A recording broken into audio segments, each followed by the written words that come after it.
Upaya yang sangat sistematis untuk mengganggu pemilu. KPU terkesan lemah soal menjaga ini. Sejak awal ketika KPU menggunakan berbagai macam sistem informasi, teknologi informasi untuk layanan kepemiluan, kami sudah menjalin kerjasama dengan berbagai macam lembaga yang punya kompetensi tentang ini, tentang IT.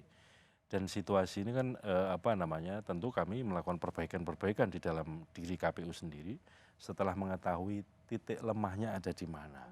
Dan tentu kami nggak bisa sendirian, kami minta tolong kepada berbagai macam lembaga yang punya kompetensi soal ini. Ratusan juta data pemilih bocor, kita belum mendengar penjelasan resmi dari KPU tentang apa yang terjadi. Ya. Karena kami juga mendapatkan informasi hasil penelusuran juga baru-baru saja. Iya, tapi ini tentang data pemilih yang orang kemudian, wah berarti paling enggak 204 juta suara itu atau data pemilih itu bisa dipakai untuk memanipulasi hasil pemilu. Kalau hasil pemilu, di dalam undang-undang pemilu, metode pemungutan suara atau pemberian suaranya secara manual, nyoblos. Kemudian menghitungnya yang digunakan ya oleh menurut undang-undang pemilu, yang digunakan penghitungan suara juga manual menggunakan formulir-formulir itu.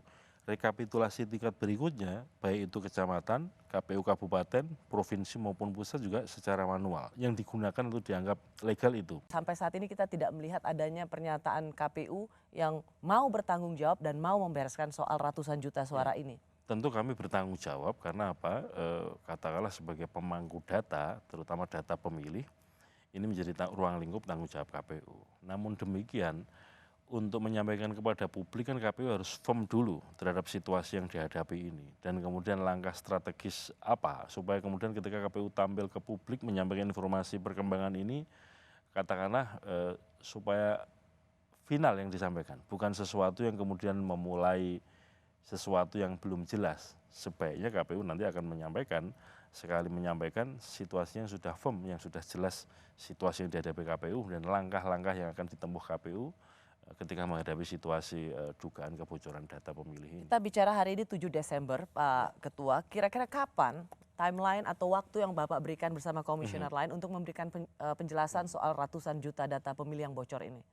Rencananya besok kita akan menggelar rapat itu untuk kemudian menentukan langkah yang tepat yang harus dilakukan oleh KPU.